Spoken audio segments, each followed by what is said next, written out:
કેમ છો? મજામાં. આજનો સુવિચાર છે આધ્યાત્મિકતા, સ્પિરિચ્યુઆલિટી. આ સુવિચાર ઓએસિસ મુવમેન્ટ નામનું એનજીઓ કે જે એનજીઓ યુવાઓ અને ટીનેજર્સ માટે ચારિત્ર ઘડતરના શિક્ષણ પર કામ કરે છે તેવા એનજીઓના one of the founding member અને વન ઓફ ધ ટ્રસ્ટી એવા શ્રી સંજીવ શાહ સાહેબે બસ રીતે લખ્યો છે. આધ્યાત્મિકતા, સ્પિરિચ્યુઆલિટી દરેક વ્યક્તિ માટે સર્વશ્રેષ્ઠ અને સૌથી મહત્વપૂર્ણ વાત છે તે છે તેનો આંતરિક સ્વ, એટલે કે તેની આધ્યાત્મિક અસ્તિત્વ, એટલે કે તેનું આધ્યાત્મિક જીવન. મારા વાલા મિત્રો, અહીંયા સંજીવ શાહ સાહેબ આધ્યાત્મિકતા વિશે ખૂબ જ ગંભીર અને ખૂબ જ ઊંડી વાત કહી રહ્યા છે.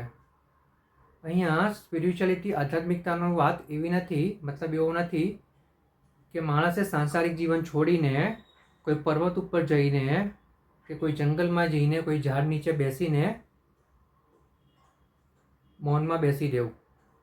અહીંયા આધ્યાત્મિકતાનો મતલબ એવો છે કે આપણે આપણા સાંસારિક જીવનમાં રહીને પણ આપણે આપણા જે લક્ષ્યો જે સારા અને સાચા બનાવ્યા છે તેની ઉપર કામ કરવાનું છે.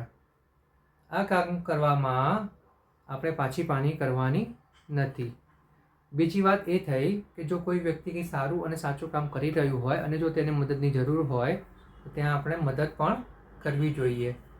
પરંતુ જો તેને મદદની જરૂર ના હોય ને તેને નિમિત્તે કરી રહ્યો હોય તો પછી ત્યાં આપણે વાંધા નહીં કરવા જોઈએ, આડખીલી નહીં કરવી જોઈએ, વિઘ્ન નહીં નાખવા જોઈએ. અને ત્રીજી વાત એ થઈ શકે કે આપણા કામથી જો સારા અને સાચા હોય તો અન્યને કોઈ તકલીફ થતી હોય તો આપણે તે વ્યક્તિની તકલીફ સમજવી જોઈએ. જો એમાં આપણે કંઈ સુધારો કરી શકીએ અને સામેવાળાની તકલીફ ઓછી થઈ શકે તો બહુ સારું, પરંતુ જેવું થઈ શકે એવું ના હોય તો છતાં પણ આપણે આપણા સારા અને સાચા કાર્યો છે તેના રાહ ઉપર ચાલવું જોઈએ, આપણો રાહ બદલવો જોઈએ નહીં.